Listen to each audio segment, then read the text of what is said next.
Deus abençoe, né? Amém. É bom, né? A gente entoar louvores a esse Deus maravilhoso, né? Que o Senhor possa receber os nossos cânticos, os nossos louvores e que Ele derrame a Sua palavra ao coração nosso. Vivemos num tempo que as coisas estão sendo muito rápidas. Daí você vai dizer, será que é bom? Para aqueles que estão esperando ir para casa, é bom, né? Esse é o tempo, irmão. Creia de todo o teu coração. E eu vou ler uma escritura que está em 1 Coríntios, capítulo 5. E vamos falar um pouquinho do arrebatamento, algumas condições desse arrebatamento, né? Para a igreja estar sempre ciente das coisas que estão acontecendo, né? 1 Coríntios, capítulo 15, versículo 51.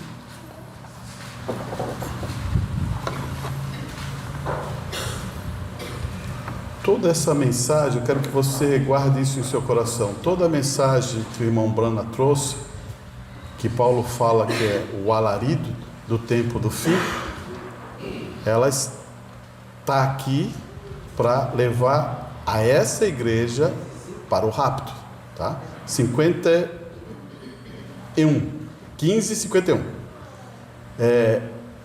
Essa igreja é o rapto. Porque sem uma mensagem, sem uma informação, ou sem fé, como é impossível agradar a Deus, ou sem revelação, porque você já sabe que fé é revelação, você não atinge isso. Então, preste atenção que Paulo vai falar aos Coríntios. Eis aqui vos digo um mistério. Na verdade, nem todos dormiremos, mas todos seremos transformado, no momento, num abrir e fechar de olhos, ante a última trombeta, porque a trombeta soará, os mortos ressuscitarão incorruptivelmente, e nós seremos transformados, porque convém que isto que é corruptível se revista da incorruptibilidade, e o que isto que é mortal se revista da imortalidade. E quando isto que é o corruptível se revestir da incorruptibilidade, é isto que é mortal se revestirá da imortalidade, então cumprir-se-á a palavra que está escrita: tragado foi a morte da vitória. Onde está, ó morte, o teu aguilhão? Onde está, ó inferno, a tua vitória? Ora, o aguilhão da morte é o pecado, e a força do pecado é a lei. Mas graças a Deus que nos dá a vitória por nosso Senhor Jesus Cristo. Portanto, meus irmãos, sedes firme, constante, sempre abundante nas obras do Senhor, fazendo que o nosso trabalho não é em vão no Senhor. Feche os seus olhos. Pai, Paulo, ele está aplicando o que recebeu de revelação de Deus, Pai.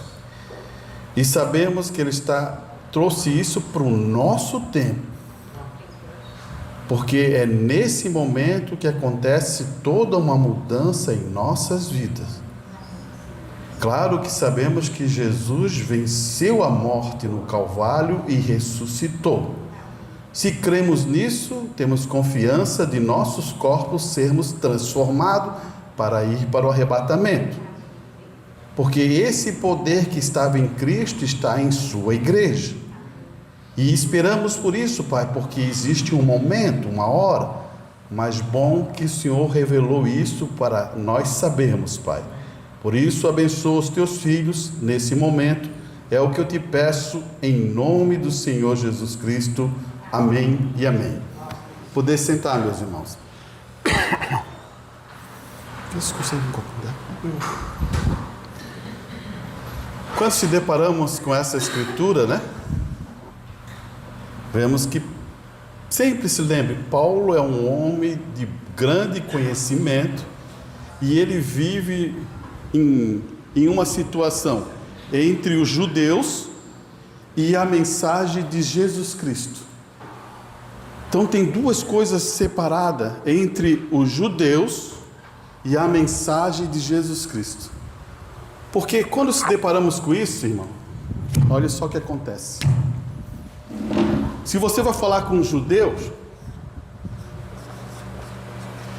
ele vai dar uma informação para você assim, ó: nós cremos nos profetas e na lei, e cremos na lei. Eles já aplicam isso aqui, ó, altamente em suas vidas. Então, como eles não receberam uma mensagem que era de Jesus, eles não têm a graça em suas vidas. Eu quero que você pegue esses 2 pontos aqui para você entender. É como um fariseu, por isso que Jesus sempre combateu os fariseus, que tem a lei e agem perfeitamente daquela maneira, mas não tem graça com as pessoas. E o ponto principal de Deus é você ter graça com as pessoas. É a base de Deus, porque Deus teve graça por nós. Nós éramos pecadores, estávamos perdidos, e Ele mandou o seu Filho unigênito, de primogênito, para nos salvar. Então veja aqui, o que está acontecendo aqui?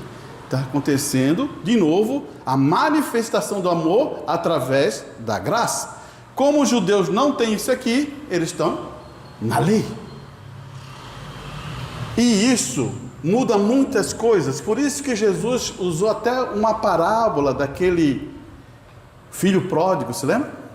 E o filho que estava em casa, que fazia toda a vontade do pai, agia toda corretamente, mas ele não agia como um filho, ele agia como um servo. Enquanto o outro filho falou assim: "Ô pai, me dá minha herança e eu não quero mais ficar aqui." Pegou essa herança e saiu, e aproveitou a vida, e gastou com tudo isso, e aquela coisa toda que você sabe que a Bíblia fala. Mas chegou o tempo dele, perdeu tudo, acabou tudo. E agora há um processo de arrependimento nesse jovem. Ele se lembra assim, ó: na casa do meu pai, os servos do meu pai não passam dificuldade, não passam fome, e são bem cuidados pelo meu pai. Daí ele se depara numa situação lá no fundo do poço, e ele se lembra disso. E a primeira coisa que ele coloca, ele vai dizer assim: Senhor, quando chegar na frente do meu pai, eu vou dizer assim, ó: Pai, pequei contra os céus e contra ti, me faça um servo seu. Olha só o que está acontecendo aqui. Você diz assim: mas você pode até pensar assim: mas então ele gastou a herança, gastou tudo. Mas aqui houve uma conversão de vida. Por isso, e quando o pai está na porta da casa todos os dias, olhando o retorno do filho, porque ele tinha certeza que o filho voltaria. Você pense nisso que eu estou falando. Você ter certeza que o filho voltaria. E o pai viu o primeiro filho, e o filho está voltando. E o pai viu o primeiro filho. E eu fico pensando, se fosse nós, como pai, o que faríamos? Talvez a gente daria um sermão, né? Muito bom, né? Eu não te dei herança, agora voltasse aí pobre, e agora o que você aí não tem nada, por isso voltasse para casa? Você daria um sermão, um bom sermão, né? Mas o sermão não foi esse. Ele não estava nem escutando o que o filho estava dizendo para ele: Pai, pequei contra os céus e contra ti.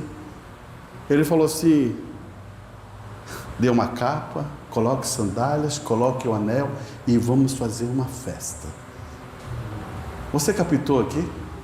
Esse pai tem má revelação. Porque esse pai, sabe quem é? É Deus. Ali é Deus vendo que o filho se arrependeu, se acertou, e agora vamos fazer uma festa, porque essa parábola está em duas parábolas, a ovelha perdida e a dracma perdida, que tudo simboliza o quê? Todos ficaram felizes. Mas você já percebe que o próprio irmão mais velho que está dentro da casa ficou enciumado, não considerou seu irmão como irmão e falou algumas coisas para o pai. E a parábola termina assim, sem saber qual o desfecho. Interessante, né? Quando você se depara com uma parábola que... E agora? Será que ele se converteu? Eu não vou entrar nessa festa, pai. Esse teu filho, não é nem mais irmão, esse teu filho gastou tudo, com as meretrizes, com isso, aquilo. Você percebe aqui? Você viu, conseguiu captar entre lei e graça? Você começa a captar que a lei, por isso que Paulo, como um mestre da palavra, conhecendo os judeus e sabendo que a graça de Cristo o atingiu, porque ele mesmo foi um perseguidor, perseguiu o povo cristão, ele espancou, ele botou na prisão, ele viu a morte de Estevão e ele estava perdido. Já pensasse? Ele está perdido.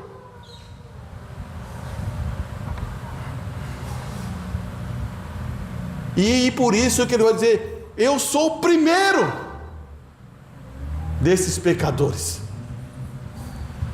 E eu fico pensando esse trabalho todo, e Deus vai chegar para ele e vai assim: ó, a minha graça te basta, Paulo. Vai abrir uma informação para ele de revelação sobre o que é o evangelho da graça. Quem é esse Jesus, o Filho manifestado de Deus para produzir graça? Não julgamento, graça, graça, graça. E ele se depara com esse trabalho. Eu quero ler com vocês algum ponto aqui para você entender o que eu estou falando. Ele vai dizer assim, ó.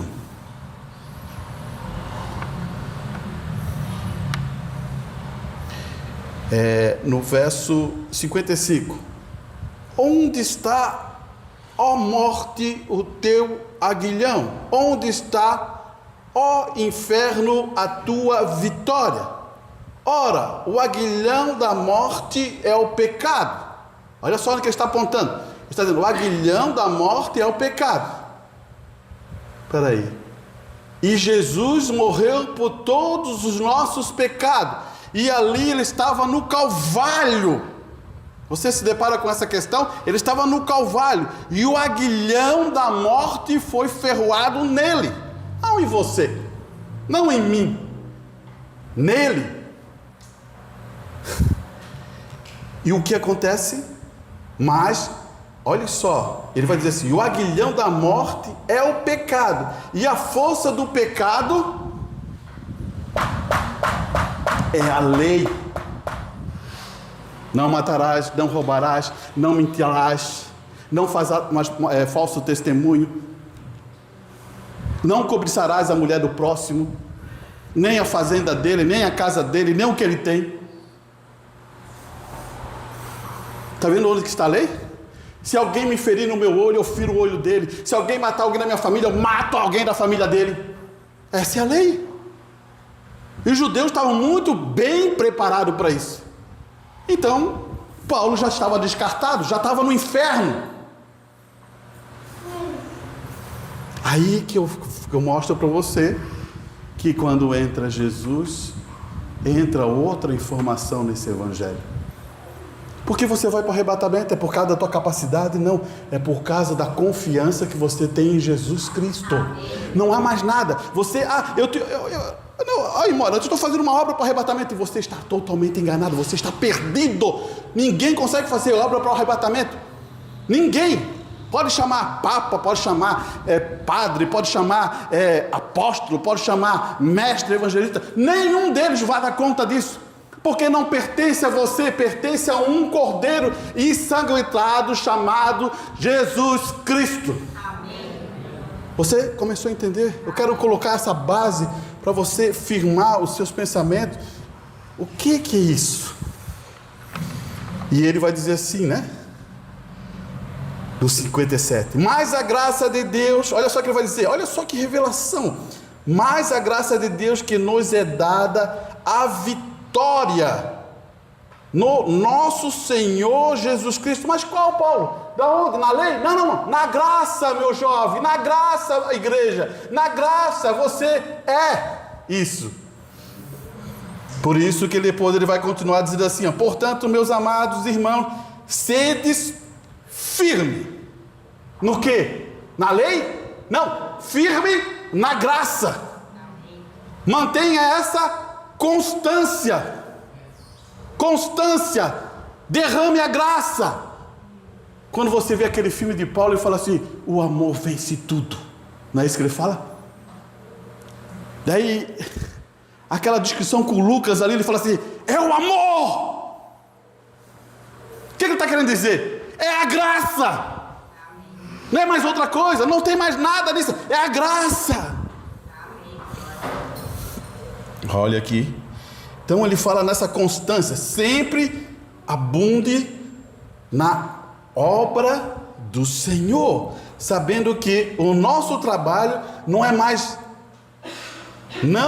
vão no Senhor. Que ele explica isso, né? Você se lembra quando já falou sobre todos nós, não por salvação, mas pela uma manifestação de amor por Deus, você vai produzir obra, e a tua obra é como fosse teu galardão. Teu galardão. Mas um galardão não tem a ver com salvação, o galardão tem a ver com bênçãos. É outra coisa. Não confunda essas coisas, porque senão a gente entra por outros caminhos. E eu quero ler o que o mensageiro fala um pouquinho sobre essas coisas, irmãos. Preste bem, tenha paciência comigo, né? Irmão Bruno vai dizer assim, ó, na mensagem às 7 eras da igreja, ele vai dizer assim, ó, ora, é dito que Deus irá restaurar. Isso é verdade. Você viu a noiva perfeita? Como é que está a noiva? Eu nunca vi uma noiva tanto dividida, imperfeita, que não confia até na palavra de Deus no momento ainda. Você já viu uma noiva perfeita, unida, ligada no vínculo da palavra? Você está vendo isso? É bom a gente pensar sobre isso, irmão. Porque a noiva que está dentro da palavra de Deus, ela vai estar unida, ela vai estar firme, ela vai estar convicta, ela ama o Senhor Jesus Cristo e elas têm convicção disso. E olha só, ele vai dizer assim, ó, ele vai usar agora as eras. Você está acostumado com era, né? Eras estão bem, acho na mente de você está bem, né? Começa, vai vindo, mas vamos pegar a era de Lutero. Não restaurou a igreja. Você acha que a era de Lutero restaurou? O irmão Bruno fala assim, não restaurou a igreja, mas iniciou uma reforma. O que ele está querendo dizer é quando você vai fazer uma reforma na sua casa. Tem um monte de coisa para fazer. De repente você tem que fazer primeiro. Primeiro vou fazer na cozinha. Você vai lá e reforma a cozinha. Depois eu tenho que reformar o banheiro. Você reforma o banheiro. Depois eu tenho que reformar a sala. Você reforma a sala. Depois eu vou ter que reformar os quartos. Você reforma em si. Então, Lutero, ele só reformou uma coisa. Você então entende o que é isso? Ele é um reformador, então ele está reformando uma coisa. Olha, ele vai dizer assim, ó, mas iniciou a reforma. Graças a Deus que ele começou iniciando a reforma. Que ele está falando de fé. O justo viverá pela fé. Você é justo? Você vai viver pela fé. Então, ele começa com uma reforma. Daí ele vai dizer assim, ó, e a era de Wesley não restaurou também, não continuou, não restaurou, porque quando ele fala de restauração, é quando tudo isso que eu falei daquela casa está tudo reformado, tudo pronto. Então ele não restaurou. E a era de Pentecostes também não restaurou, mas Deus tem que restaurar, porque não pode negar a sua palavra. Então agora ele está perguntando assim, ó, Deus não pode negar a sua palavra, ele disse que restauraria. Então se ele restaura, eu estou descansado, porque eu sei que não é um homem que restaura, e sim é Deus que restaura. E agora que ele vai dizer, Deus levará a igreja de novo ao Pentecoste, no princípio. Você sabe o que é o Pentecoste, né? Não é quando a gente fala assim, eu sou pentecostal, eu sou da igreja pentecostal, eu sou tal igreja pentecostal. Não é isso. O Pentecoste é o Espírito Santo que foi repartido naquela primeira igreja, lá no princípio, em Atos 2. Se lembra que as colunas de fogo foram repartidas e pousou sobre cada um. E cada um se encheu de ousadia, cheio de coragem. Eles estavam tudo com medo. E agora o Espírito Santo controlou as suas vidas. É isso que necessitamos nesse tempo. E ele fala dessa questão. Daí ele vai dizer assim, ó, no princípio, agora note no verso, daí ele vai usar o verso 25, onde nos diz que porque necessitamos desta restauração. Daí ele vai explicar o que o Velho Testamento fala. Ele fala assim, ó, a locusta, o pulgão, a arruda, o gafanhoto, são 4 insetos, né? Tem como comido tudo, exceto a raiz e uma pequena porção do tronco. Agora, é dito que todos esses insetos são o mesmo em diferentes etapas. Ele está dizendo que cada inseto faz uma coisa, destrói uma coisa, e daqui a pouquinho ele se transforma e muda, ele vai destruir outra coisa, um vai destruir a folha, outro vai destruir o fruto, outro vai descascar a árvore, vai comer a casca da árvore, e os galhos, e vai vindo esses 4. Daí ele vai dizer que isso é o mesmo. Daí ele vai dizer assim, ó. E agora, é dito que todos esses insetos são o mesmo, em diferente etapa. Isso é correto. São espíritos anticristo manifestando na organização denominacional e na falsa doutrina através da era. Depois eu falo esse pedacinho. E aqueles tronco e aquela pobre raiz serão restaurados. Ele fala do tronco, sobrou um pedaço de tronco, e a raiz. Ele não está falando de reforma, ele está falando de restaurado. Vai vir dela de novo, vai produzir aquele novo, vai vir as folhas, vai vir o fruto e vai glorificar Deus. É isso que ele está falando. Não vai ser outra igreja, vai ser a mesma igreja que foi criada lá no Pentecostes. Esse é o tempo, irmão. Olha aqui. Mas vai trazer sua plantação original de volta para a semente original. E ele está fazendo isso conforme é afirmado no verso 23. Daí ele vai usar 2 coisas importantes para você saber, irmão. Olha só o que ele vai dizer: pela chuva de ensinamento a temporã. O que é chuva temporã? Você planta e logo chove. Chuva de ensinamento. E em seguida vem a chuva da colheita, que é quando o grão está quase prontinho, dá aquela chuva para ir para a colheita. Todas as chuvas são de ensinamento, irmão. Por isso que ensinamento dentro da igreja é a coisa mais importante que tem. Não é falar língua, não é profetizar.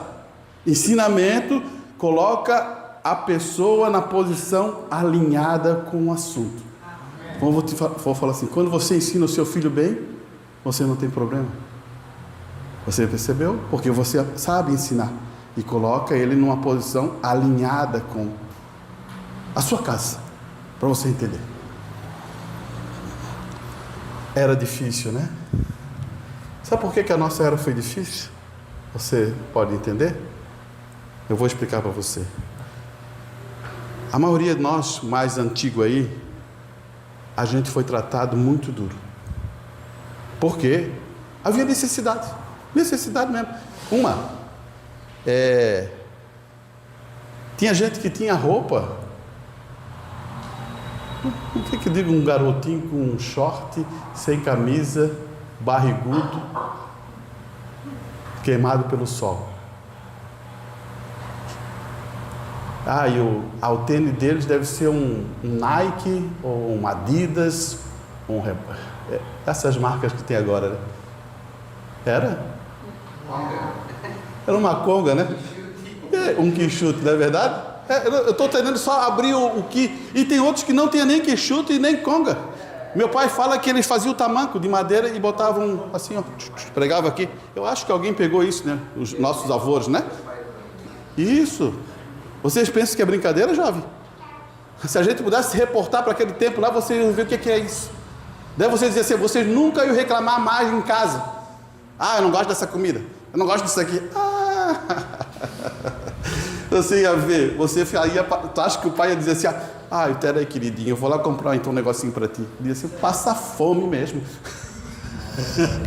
Não é verdade? O pessoal antigo tem isso. É verdade. Só que isso traz uma transição de pais mais, quando chegou aqui, mais assim, maleáveis. Porque passaram por aquelas coisas, daí quero ver o benefício dos filhos, e começa a abrir mais.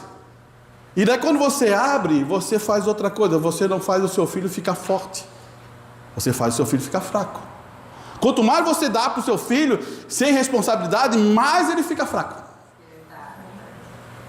Por isso que você vê na Bíblia, aquele jovem que saiu, né?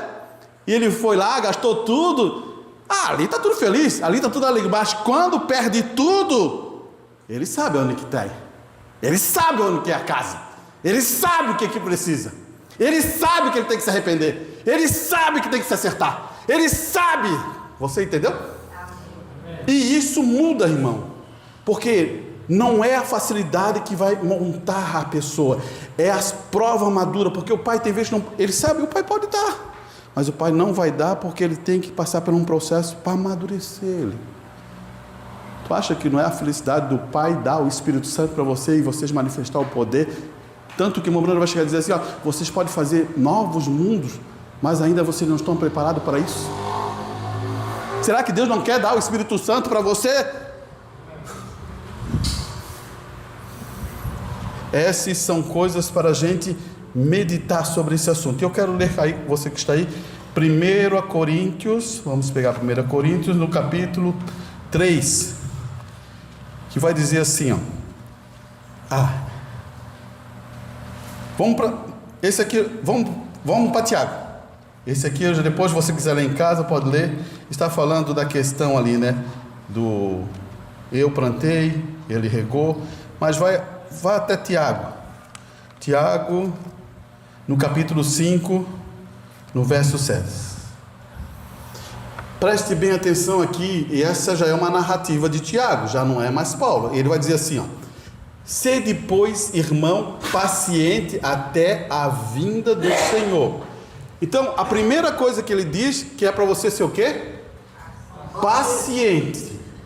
E paciente, onde que está lá?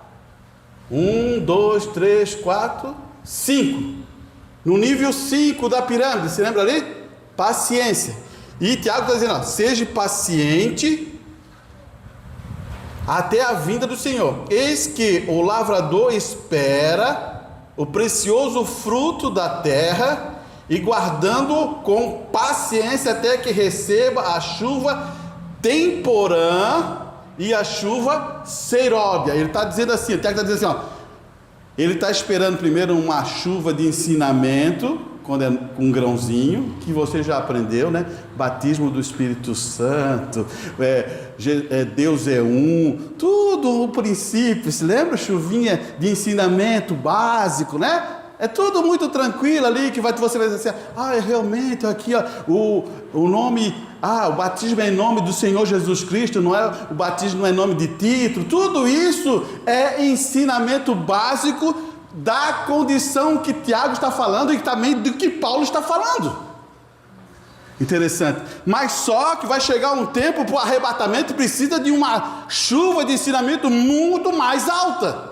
Amém. Você está entendendo isso?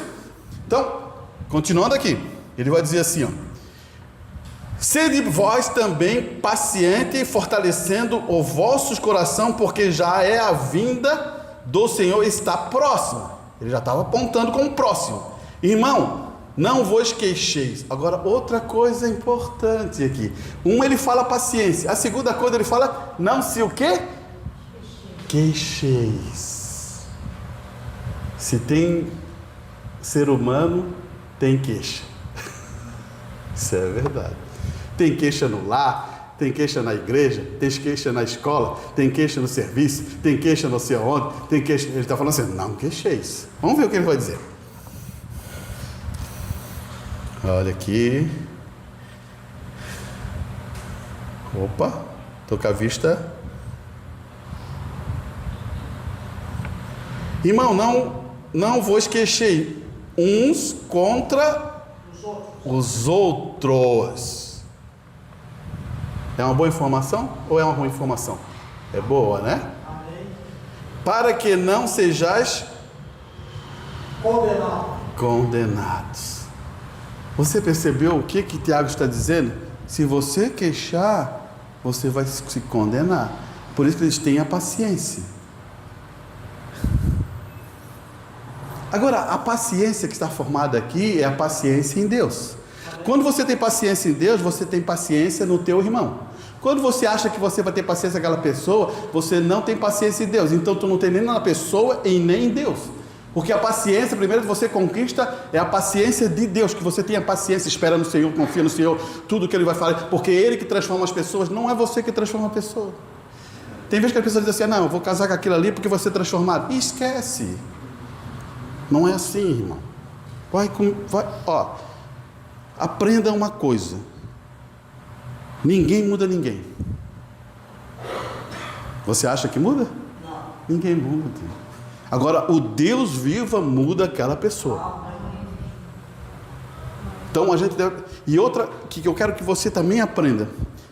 Se Deus está trabalhando com você, confia nele, que Ele vai te abençoar e Ele pode transformar o teu lar. Amém. Então, é sempre dessa maneira. Porque senão você vai transferir informação e coisas... não sei o quê. Então tem duas coisas que ficou aqui no nosso coração. Paciência e queixa, né?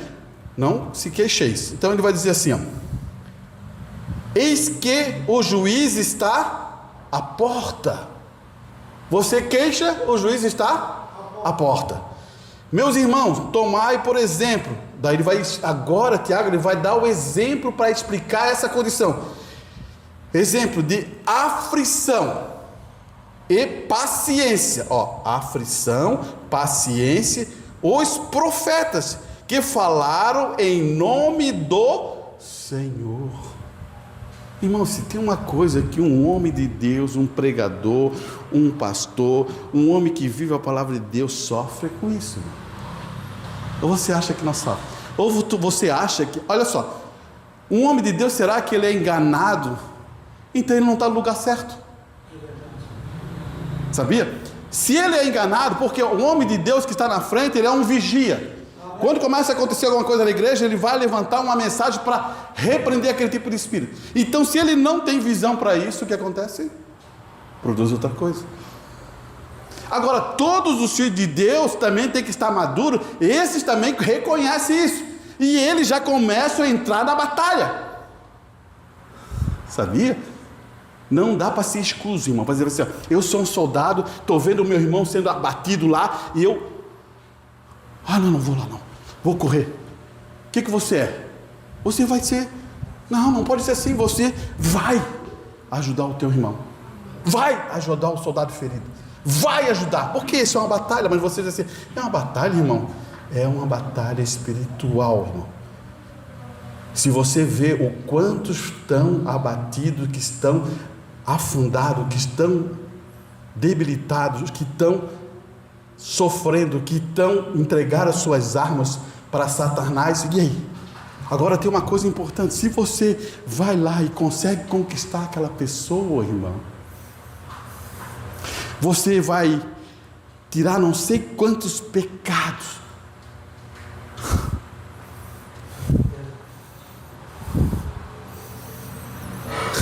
Isso é bom, irmão. Mas vamos à frente aqui, eu quero ler esse pedacinho até ali. Ele vai dizer assim, Meus irmãos, tomai como exemplo a aflição e a paciência dos profetas, que falaram em nome do Senhor Jesus Cristo. Eis que temos por bem-aventurados os que sofreram. O que é bem-aventurado? Muito feliz. Muito feliz. Feliz. Você está em batalha e está o quê? Feliz. Você está em aflição e está o quê? Feliz. Tem vezes que a pessoa diz, bem-aventurado, o que é bem-aventurado? Então vamos usar essa expressão.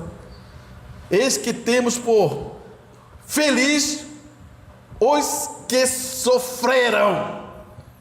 Ouviste qual foi a paciência de Jó? Ele vai dar logo Jó, para você não correr. Porque Jó perdeu quem? Família, filho, gato. E? Tudo. Finança. Ele foi prodado em 3 coisas, né? 3 coisas. E Tiago está apontando Jó para dar uma informação. Olha só o que ele vai dizer. Ouviste que foi a paciência? O que a gente tem que ter? Paciência. E não se queixar dos outros. Irmão, você acha que vamos fazer um exemplo. Se eu queixar do meu marido, será que ele vai mudar? Ou a esposa queixar ou o esposo queixar da mulher, vai mudar? Acho que você tem que ter mais sabedoria do que isso, né? Ficar queixando. O que nós fizemos? O que um cristão faz? Gera atmosfera, irmão. Um cristão gera atmosfera. Então um cristão vai usar o quê? O poder da palavra. Não é berrar, não é gritar. É o poder da palavra. Quando você gera uma atmosfera de amor, quando você sabe que ama aquilo ali, quando o irmão não fala assim, o irmão não falava assim, ela é minha esposa, mas ela quer separar de mim, mas eu amo ela. Eu nunca fiz nada de errado para ela, mas eu amo ela. O que ele está explicando para ela? Gerando uma atmosfera. Daí ele vai dizer assim, o irmão vai dizer assim, isso é Satanás. Ele quer deixar você com tristeza, numa situação ruim. Daí ele fala assim, ore. Você está vendo as fórmulas como a Bíblia ensina, irmão? Ninguém é igual. Daí vai querer mudar na força e violência? Não vai dar, né? É verdade, não vai dar. Você vai tentar toda a vida. Você vai dizer assim, ele não presta, ela não presta, ela não muda, ele não muda. E estamos no fim, estamos no arrebatamento. Então Tiago vai dizer assim, tenha paciência, não queixe, ore por ele, espere no Senhor. Há uma mudança na vida. Você pode dar palavras especiais para ele. Ele é meu marido, eu amo ele. Ela é minha, ele é o contrário, ela é minha esposa, eu amo ela. Satanás tem que fazer, você tem que... Você não pronuncia isso, não? Tem vezes que a pessoa nem sabe, já está 10 anos e nem sabe que se aquele marido ama ela porque nunca falou nada. Tá bom. Você está percebendo? Eu estou tentando colocar uma informação porque, olha aqui. O que você acha da noiva? Por que a noiva ama o noivo?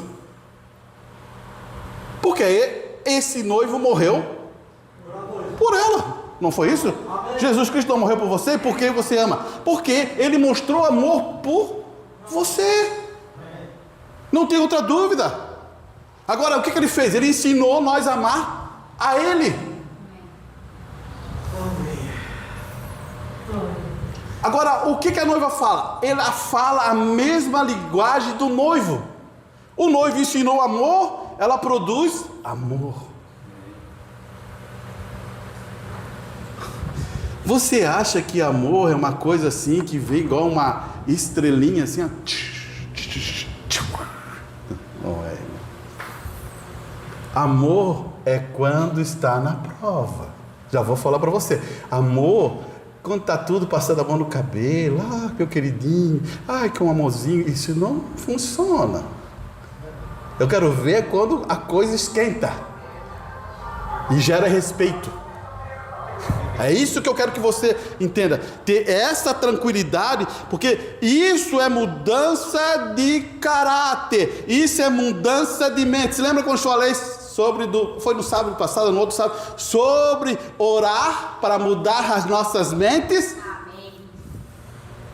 Está orando porque você busca a palavra de Deus e a palavra de Deus vai mudar você. Agora, se você nem ora e nem quer saber de Deus e só vem o culto para fazer, não vai funcionar. Já vou dizer para você, não vai funcionar. Você vai ficar 20, 40, 50 anos sem mudança. E a gente não quer isso, a gente quer que você mude, seja um cristão. Irmão, um cristão é exuberante. Já vou dizer, não me faça cristão mole. Não, Deus, não, eu sei que não existe cristão mole, mas não deixe nós sermos mole. Somos fortes.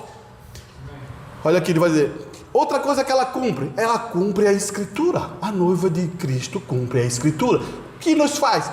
Eu confio no que ele disse. Ele é o noivo, ele explica, ele diz, e eu digo amém. A noiva não diz amém para qualquer homem, porque não é esses homens, não, ela está submissa a Cristo Jesus. Ela não está submissa a um apóstolo, a um mestre, a um pastor grande aí que tem um outro. Não, está errado. Se ela está ali submissa àquele homem, ela está em pecado. Sabia disso? Está em pecado. Está em pecado. Por isso que eu acho que Deus fez assim, essas grandes igrejas, elas foram tudo quebradas. Sabe para quê? Para a igreja começar a tirar os olhos do homem. Você tem que estar com os olhos em Cristo. Amém. Se você está com os olhos em cima de mim, eu posso falhar. Verdade. Não é para ser assim.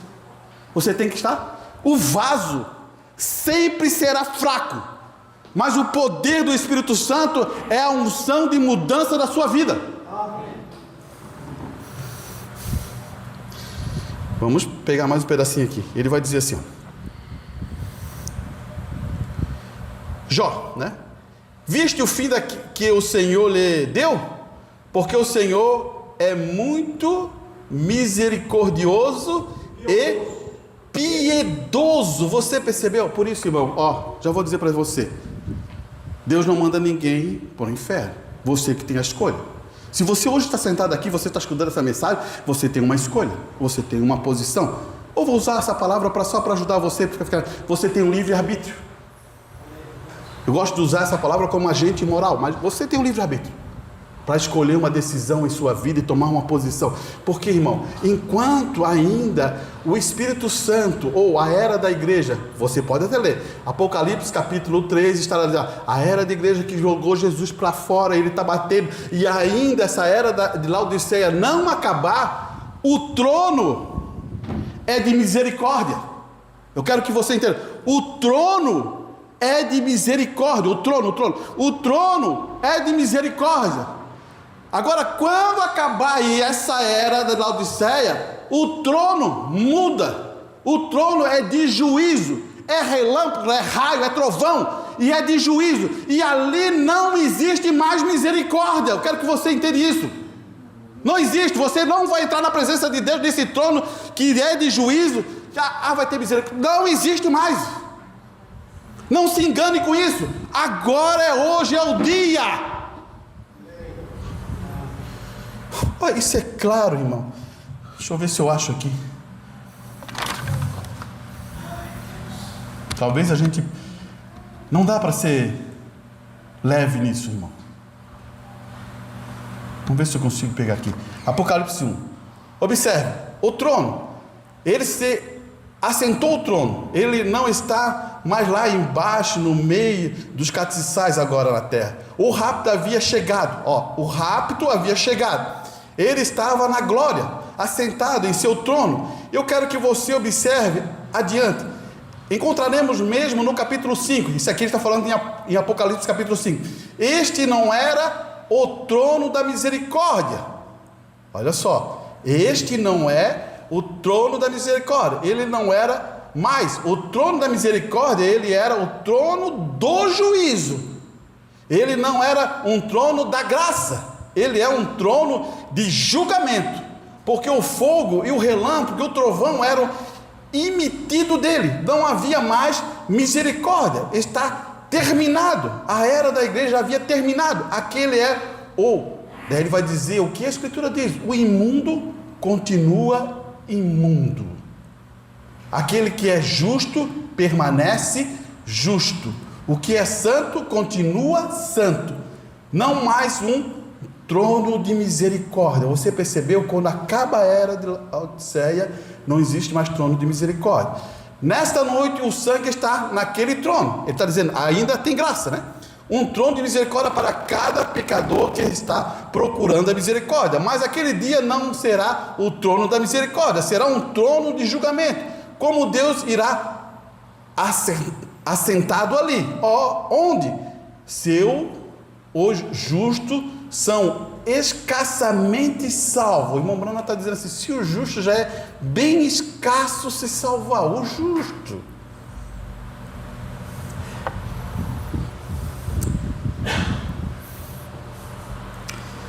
Irmão, quando ele fala de justo, ele está falando de uma igreja santa, tá?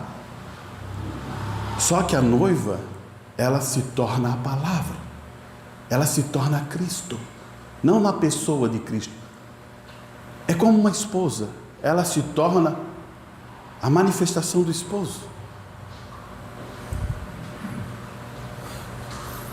Vou dar isso aqui, vou apertar um pouquinho, vou apertar para ajudar. Igreja Católica, o que ela quer de Jesus Cristo? Só o nome. Só dizer assim, não, eu só quero o teu nome, Jesus Cristo. Porque em Apocalipse diz assim, estou rica, não preciso de ti, não preciso da tua necessidade, não preciso nada de ti, eu só quero o teu nome. Eu sou de Jesus Cristo. Já visto uma mulher desse tipo? Esse é o espírito da Igreja Católica. E a era é a mesma era hoje. Porque o espírito, meu irmão, está lá fora. Só que vocês também estão aqui na igreja. E se você der abertura, você vai tomar o mesmo espírito de lá fora. Por quê? Homens que têm que nascer de novo. E eu não boto culpa nas mulheres, não. Eu boto culpa nos homens. Homens que têm que nascer de novo.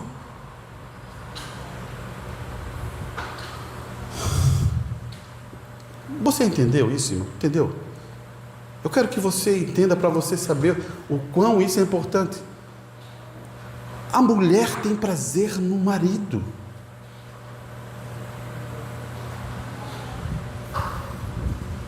Com a mulher que não tem prazer no marido, como é que fica?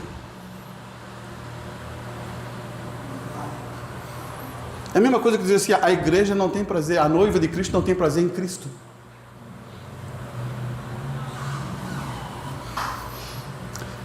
O que Jesus fez para a igreja? Ele derramou dons. A igreja, a noiva é o seu amor. Ele começa a derramar. O seu espírito começa a derramar. O que um homem de verdade, ele também faz isso. Por isso que o irmão vai dizer assim, ele vai dar um exemplo, irmão, para você entender. Ele vai dizer assim, a gente tem que pegar isso em entrelinhas para você entender muito claro. Ele vai dizer assim, quando ele vai casar com a sua esposa, ele vai falar com o pai dela. E ele diz assim, eu ganho não sei quanto, era um salário muito pequeno naquela época, assim, mas eu vou trabalhar para manter ela. Cada um entenda o que eu quero dizer. Daí você vai pegar 2 exemplos que ele tem. Tu acha que esses exemplos que estão ali dentro da mensagem é só para brincadeira? Não. Tem um exemplo do rico, que casaram, daí ele teve que fazer um treinamento, ele tinha que andar em tapetas cheio de pelo, ele tinha que fazer uns movimentos, ele tinha que fazer um monte de coisa, chegar ali e fazer o casamento. Era de rico. Posição, ação, como entrar na igreja, tudo foi treinado. Ele não negou isso. Ele, como um sacerdote, ele vai fazer isso. E o outro, ele casou, sabe aonde? Na sala da casa dele. Daí você vai dizer o quê? Irmão, o que eu vi? Você está entendendo o que Deus deixou a esse homem de Deus para mostrar para a sua igreja? Daí num dia ele vai lá, ele até diz que não queria ver, não queria isso. Ele vai lá, ele sabia que morava um porco, ele vai lá e se depara com o primeiro. Quando ele chega na casa e vê, eles estão discutindo. Ele aperta, ele sai tudo assim. Chegou o irmão Brana, vamos lá. Não, e daí ele pergunta, como é que vocês estão? Não, estou tudo bem. E é uma mentira. Você entendeu? Agora, quando chega lá naquela carroceria de caminhão que estava lá, o que aconteceu? Você percebeu? Olha só, irmão. Isso é para deixar guardado no teu coração. Eu não estou brincando com isso. O que eu estou falando é pura verdade. Ele está lá sentado. Ela está sentada no colo dele. E ele está dizendo assim, poxa, eu queria dar aquele vestido para ti. Eu queria dar aquele vestido que te fala. E ela está dizendo assim, não, amor, eu sei que não está muito fácil, assim, não precisa.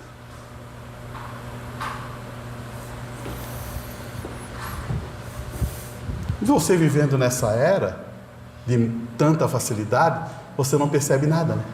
Você vai até dizer que esse casal aí, esse cara é muito pobreta, né? Mas ali tem um caráter de dois lados ali. Tem um caráter do homem, que o prazer dele é poder dar, e tem um caráter da esposa, ver da situação que ele não pode dar. Será que ela não queria? Irmão, não me engana, ela queria, mas ela sabe a condição do seu esposo. Então, está ali dentro da palavra, para a gente crescer nisso, irmão. E isso, tu vai cair lá em Provérbios, né? Daí, vai entender que quando entra aqui, que Tiago que fala de queixa, vai cair naquilo que lá no provérbio vai dizer assim, Salomão vai dizer assim, eu prefiro morar em uma casinha lá no cantinho, escondidinha, lá com água furtada, que é uma água que corre assim da nascente, assim, do que um palácio aberto, grande, maravilhoso, com mulher rixosa. Não é isso que acontece? Está na Bíblia, irmão, está claro ali. Por quê? O prazer do homem é que a mulher não seja assim. Eu queria falar um dia para as mulheres, eu queria dizer assim, mulheres, vocês são poderosas. Mas não vou falar aqui para os homens escutar. Se vocês soubessem como usar esse poder. Vocês são poderosas. Como é que um homem cheio de músculo forte assim, faz assim, quando a mulher fala assim, amor, ele... Você já percebeu isso? Não é verdade? O cara é um bruto, musculoso, todo fortão. A mulher fala assim, querido, para. Ele,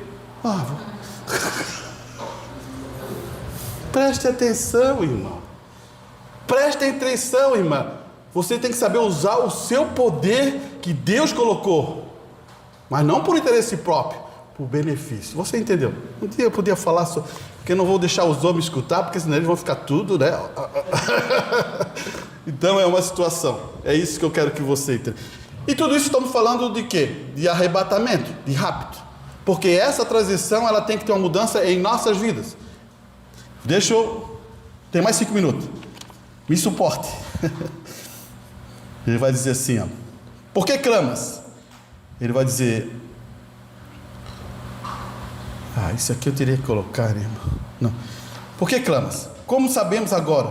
Como me pergunto um homem há alguns minutos atrás acerca da vinda do rapto. Sabemos que temos vivido o tempo do rapto está à mão. Estamos buscando uma fé de rapto que junte, olha só, uma fé de rapto que junte a igreja, ele dê alguma força sobrenatural que possa mudar este corpo nos quais vivemos.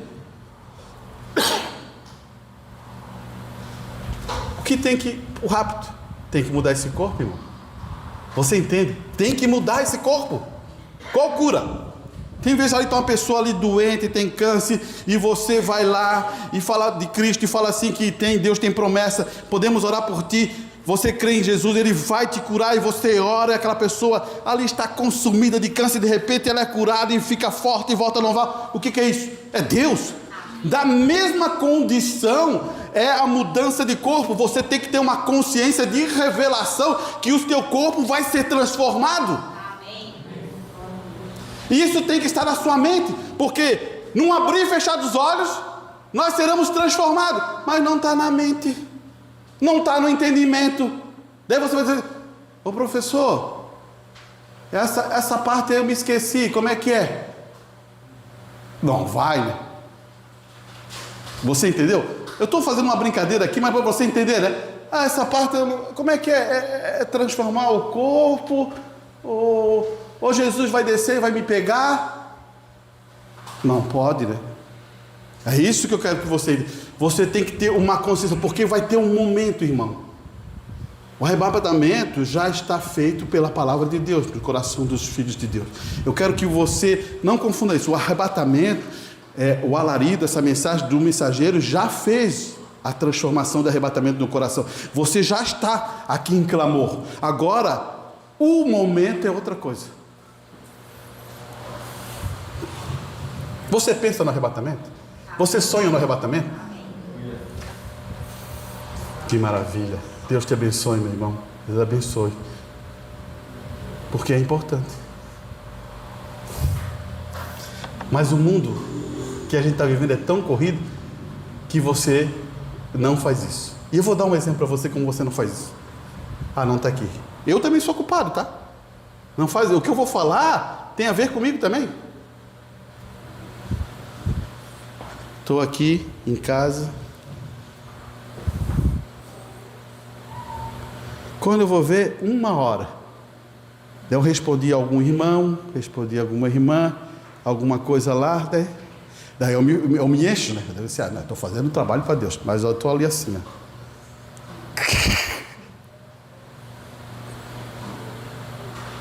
E tem vezes, irmão, eu quero ser sincero com vocês, porque eu não quero enganar vocês. Tem vezes que passa uma manhã assim. Não sei se já passou com você isso. Se você for sincero, você vai dizer para mim: passa uma manhã.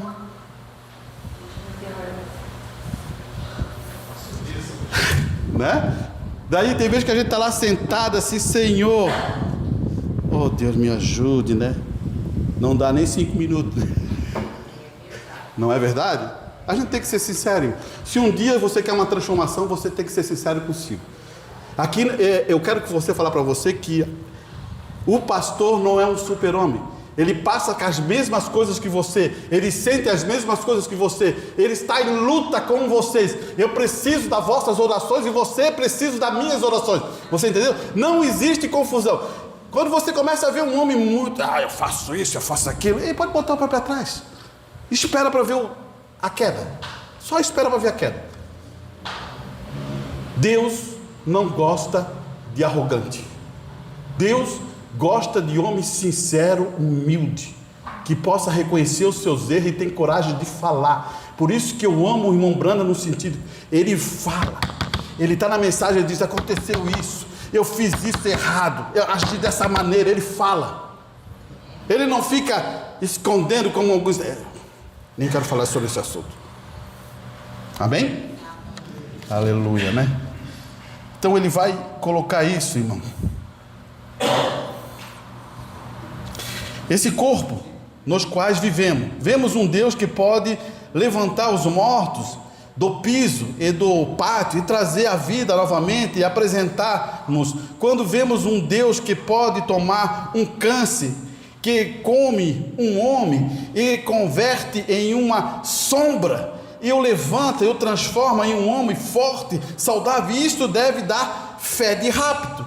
A gente, quando essa luz alumia o céu e a trombeta soar, o corpo de Cristo é a igreja, a noiva, será reunida rapidamente e no momento será mudado. No momento será mudado.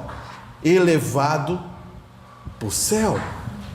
Você entendeu isso? Deixa eu ver se eu tenho aqui a escritura, só para a gente passar para outra parte.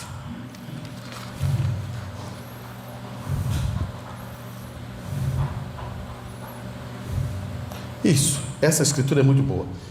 Olhe bem aqui, 1 Coríntios capítulo 2, verso 9. Escute bem, de novo o Paulo nos surpreendendo, né? Mas, como está escrito, as coisas que o olho não viu, o ouvido não ouviu, e não subiram ao coração do homem, são as que Deus preparou aos que ama. Você entendeu essa frase? Espera aí, vamos ver se você entendeu. Não subiu aonde? Dos homens. Você faz parte disso? Dos homens? Não. Vamos ler de novo. Pode prestar atenção aqui. Ele está falando do homem natural. Vamos ver se não é isso. Tem vezes que a gente lê e temos que entender isso para você. Olha só. Mas como está escrito, as coisas que o olho não viu, o ouvido não viu e não subiu ao coração do homem. Olha só. São as que Deus preparou para os que a ama. Se você ama Deus, tem que estar onde? Dentro do teu coração. Não tem outra coisa. É o homem que não ama, nunca vai ver, nunca vai entender, nunca vai ouvir, nunca vai compreender. Ah, daí você diz, irmão, o irmão forçou o versículo. Então vamos ver. Olha só aqui. Olha só o 12. Mas nós não recebemos o espírito do mundo, mas o espírito que provém de Deus, para que pudéssemos conhecer que nos é dado gratuitamente por Deus. 13, as quais também falamos, não com palavras de sabedoria humana, mas com a do Espírito Santo que ensina, comparando as coisas espirituais com as coisas espirituais. Ora, olha aí o que ele vai dizer, o homem natural não compreende as coisas espirituais dele, porque ele parece loucura, não pode entendê-la, porque ela se discerne espiritualmente. Mas, olha só aí, eu vou responder aquela pergunta do verso 9 agora. Mas o que é espiritual discerne bem tudo, e ele de ninguém é discernido, porque quem conhece a mente do Senhor, para que possa instruí-lo? Mas nós temos a mente de Cristo.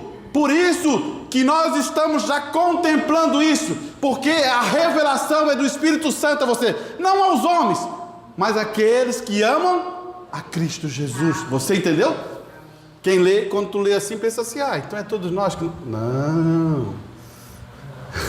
Amém?